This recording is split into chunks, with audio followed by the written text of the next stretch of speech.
Hello friends, myself Yashraj Singh, and today I will tell you about Mughal emperors and their major campaign event. So the first Mughal emperor was Babur from 1526 to 1530.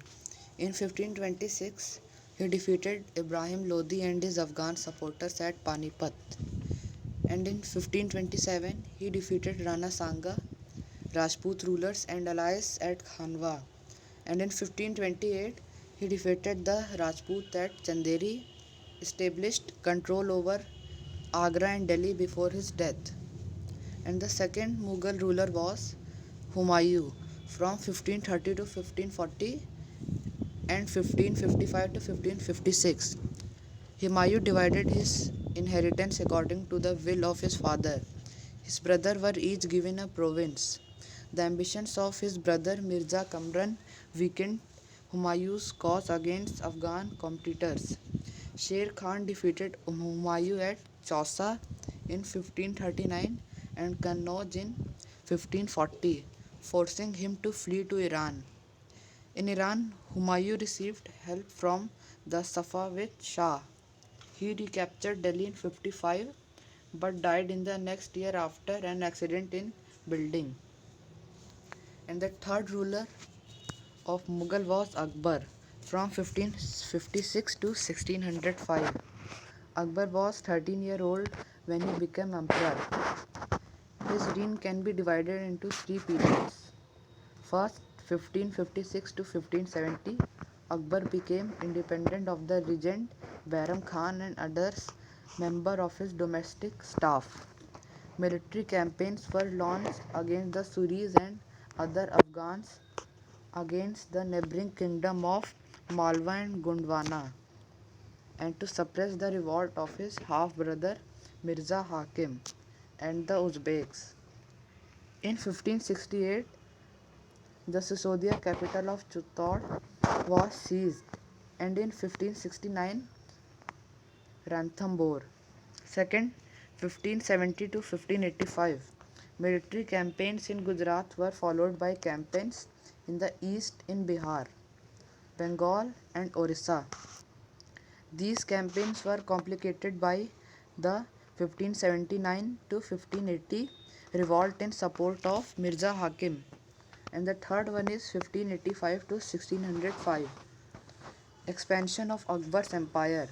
Campaigns were launched in the northeast. Kandahar was seized from the Safavids. Kashmir was annexed, as also Kabul. After the death of Mirza Hakim, campaigns in the Deccan started and Berar, Khandesh and parts of Ahmednagar were annexed. In the last year of his reign, Akbar was distracted by the rebellion of Prince Salim, the future Emperor Jahangir. Now we will talk about Jahangir, the fourth Mughal emperor. Jahangir was emperor from 1605 to 1627. Military campaign started by Akbar continued. The Sisodia ruler of Mewar, Amar Singh, accepted Mughal service. Less successful campaigns against the Sikh, the Ahoms and Ahmednagar followed. Prince Khurram, the future Emperor Shah Jahan, rebelled in the last year of his reign.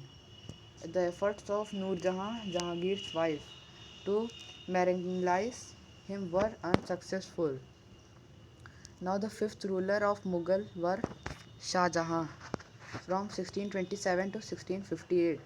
Mughal campaigns continued in the Deccan under Shah Jahan. The Afghan noble Khan Jahan Lodi rebelled and was defeated. Campaigns were launched against Ahmednagar. The Bundelas were defeated and Orcha seized. In the northwest, the campaign to seize Balkh from the Uzbeks was unsuccessful and Kandahar was lost to the Safavids. In 1632, Ahmednagar was finally annexed and the Bijapur forces sued for peace. In 1657 to 1658, there was conflict over succession amongst Shah Jahan's son. Aurangzeb was victorious and his three brothers, including Dara Shikoh, were killed.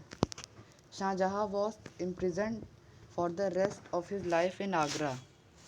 Now we will talk about our sixth Mughal emperor and the second last Aurangzeb from 1658 to 1707. In the northeast, the Ahoms were defeated in 1663 but rebelled again in the 1680s. Campaigns in the northwest against the Yusufzai and the Sikhs were temporarily successful. Mughal intervention in the succession and internal politics of the Rathore Rajputs of Marwar led to their rebellion. Campaigns against the Maratha chieftain Shivaji were initially successful, but Aurangzeb insulted Shivaji, who escaped from Agra, declared himself an independent king, and resumed his campaigns against the Mughal. Prince Akbar rebelled against Aurangzeb and received support from the Marathas and the Deccan Sultanate. He finally fled to the Safavid Iran.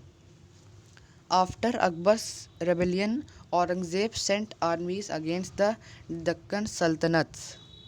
Bijapur was annexed in 1685 and Golda in 1687. From 1698, Aurangzeb personally managed campaigns in the Deccan against the Marathas, who started guerrilla warfare. Aurangzeb also had to face the rebellion in North India of the Sikhs, Jats and Satnamis, in the northeast of the Ahoms and in the Deccan of the Marathas.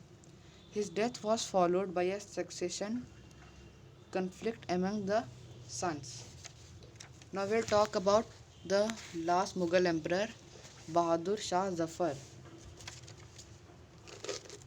He born in 1775 and died in 1862. Bahadur Shah Zafar was the last Mughal emperor. He was the second son of Akbar II, but his father died on 28 September 1837. He was a nominal emperor, as the Mughal Empire existed in the name only and his authority was limited only to the walled city of the Delhi. So friends, don't forget to subscribe my channel and pressing bell icon button. Bye bye, meet you next time.